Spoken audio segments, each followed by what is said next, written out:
Going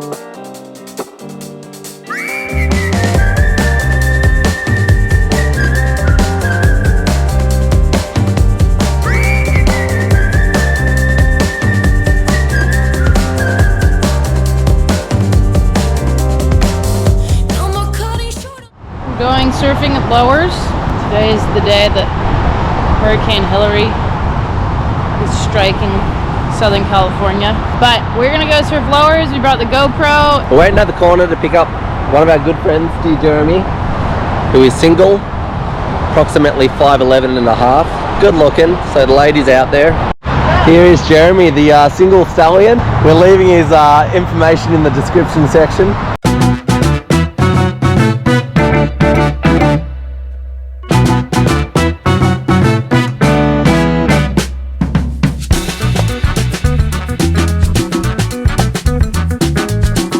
Here at Lowers, really not too crowded. I thought it would be much more crowded today. Tom wants to surf Side Peak, so maybe I'll get a few over there with you. Jeremy's doing Side Peak. We have rain happening. Hilari's here.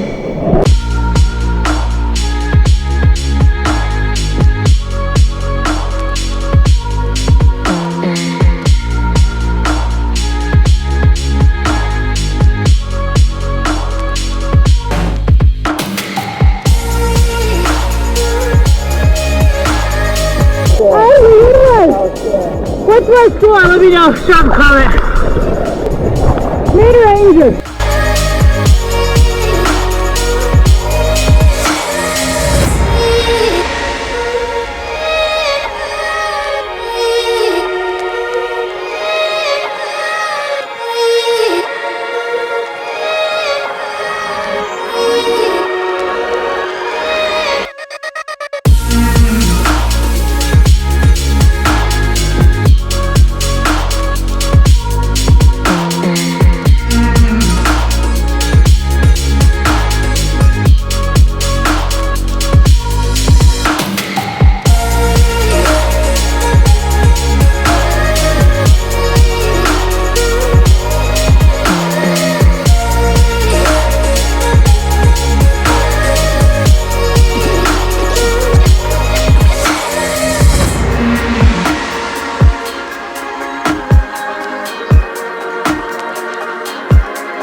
What have you been working on with your surf maneuvers lately? I'm starting to really get better at my raft and staying more firmed out and not bogging around. I haven't been working on anything the last couple days because I just got home.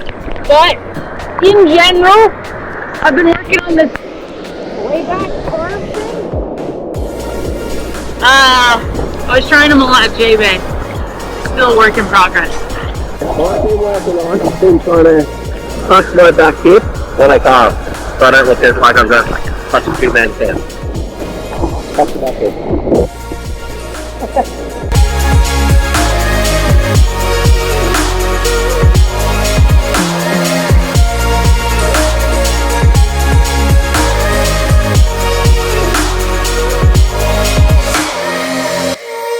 Okay, well that's a wrap for our Hurricane Hilary surf. It was actually really fun out there. Really warm outside, but the water is still freezing. Really fun surf. I think Lakey on the heat. There's one good one. But we want to know, what are you guys working on in your surfing? Drop a comment. We want to know what you guys are working on in your surfing, because we told you what we're working on. Give me some answers on what you're working on. Can you tell that we're goal-oriented people?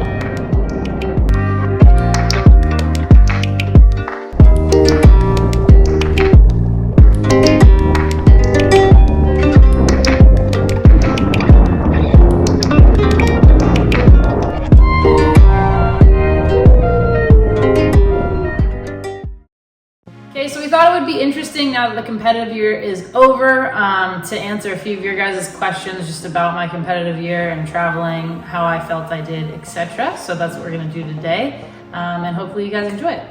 Okay, so my overall thought just on my entire competitive year is that it was certainly not the best competitive year of my career or life. I think obviously my main big highlight was winning J-Bay, which has been a goal of mine since I qualified. So there was kind of this really awesome, huge highlight with a few other small ones along the way, but overall, I'd say I'm more disappointed in my year and my performances. I think I'm just a lot better than what I showed in a lot of the heats, so room to improve.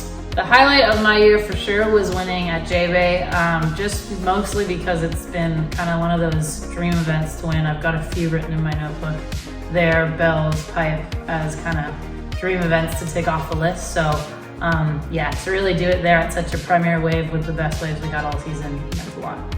My most memorable wave of the year actually was at pipe. I would have thought J-Bay, but it was in my semifinal heat against Tyler Wright. I lost to her, but I felt like I surfed a really great heat. And the reason the wave was so memorable is because she had dropped a huge score on me and I was super far behind in the heat. And it was just kind of one of those waves that got me straight back in it and gave me momentum. And I was just more so really proud of myself in that moment for competing like that. And that's what made that wave memorable. The best board for this year was the board that I won on at J-Bay. It's a 5'8" Channel Islands Rook 15 model pintail. And it just was a magic shortboard. It's just my normal shortboard dimensions, but it works way better than any other ones he shaped in the Clipper for whatever reason. So yeah, that board stands out the most. It's just grabbing it and feeling like I can do anything on it. It was my arch nemesis this year competitively. She's not really my nemesis, she's a really sweetheart, but for sure I'd say Gabby Bryant. I had her so many times and she got me so many times, and it just really bugged me by the end, but she's a hell of a server. But yeah, I'd say that was the person I just kept coming up against in the early rounds and I just could not get past her. The funniest moment on the road, it's ironic because it was actually here during the Surf Ranch event, so I was technically home.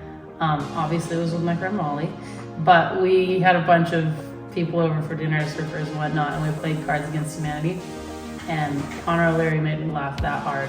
I could not stop laughing. It was the hardest I think I've ever. After finishing up this year competitively, something that I want to work on for 2024 and that season is surfing just more aggressive in general. I think this year I got like very hesitant because there was so much on the line with the cut and Final Five and such. So you get a little bit afraid sometimes, or I do personally, to compete hard. And so I think going into next year, like I just want to surf as hard as I can and be super aggressive because I actually do best when I look the best and do the best. So that's a big goal for next year. Who do I think is going to win Lowers? On the women's side, I think Carissa's going to win. And on the men's side, I'm going to say Griffin, as long as it's a little bit bigger. Was there a world champion in our family this year? Actually, there was. My husband. He just won the World Fantasy Surf League. Everybody, any of you who play it, he beat you. He's the world champ in fantasy surf for 2023. So good job, babe. You're world champ. Plan for the off season. Well, I'm already a few weeks in. I've definitely been taking advantage of sleeping in because we get up so early all year. But to be totally honest, I actually really want to work on my surfing, and I think that needs to start now because to get those 1%ers, 2%ers takes a really long time. So yeah, I'm gonna work on airs, I'm gonna work on tube riding and some variations of my carve just to have a bit more in my back pocket, doesn't get too repetitive. So yeah, the plan is to get to work and enjoy it. If there's something I've learned from this competitive year for me, I think it would be that you never know when your moment is gonna come, and it usually is gonna come when you kind of feel like at your very lowest. It's probably just right around the corner. So to just keep trying, keep showing up, and keep knocking at the door, because I think I got to Brazil and that was actually my lowest moment of the year, and I won the next event at J-Bay. So I guess it's just, as long as you just keep showing up, that moment's gonna come, and you just gotta, you gotta keep working. Best wave that Tom got all year while on the road, he came everywhere with me, was at J-Bay. We're gonna play it. He got super barreled. Before the event, there was an amazing swell that we both got to surf together, and he won the heat that day with this tube. By far the hardest thing about being on the road is just having zero routine, because obviously when you're home, you can eat what you want, you're in your own bed, you train when you want, you surf when you want. Like, you can be very healthy at home and structured, which I like. And so when you're on the road all year long, even if you've done it as long as I have, it's still, I think you can just feel very severely unhealthy. It's hard to find a routine, to like keep in touch with people at home. Just the little stuff like that, I think gets hard after, you know, 7 or 8 months of being away. Question for you guys, I'm flipping the script. If I started a podcast with Molly, would you guys listen to it? Leave a comment below if you would. And also tell me if you wouldn't. I don't care if you wouldn't, that's fine. But let me know if you would. We might do it. And just to give you guys a little update on what you can expect from our channel. Obviously the competitive year is over, but that doesn't mean we're gonna stop making videos. I think we're gonna go on a few different surf trips. Molly's coming into town for a few weeks to stay with us, so that's gonna be fun. We'll be surfing tons and that'll be majority of our content, but we'll be doing kind of some different stuff as well. We got go-kart racing, we got golfing. If there's anything else you want to see us do, just let us know. Thank you guys for your support. If there is anything you want to see, drop us a comment. We'll do our best to show you guys or share with you guys. And please like and subscribe, hit the bell. You've heard it from Glenn Hall all year long. Listen to him because he's a super coach.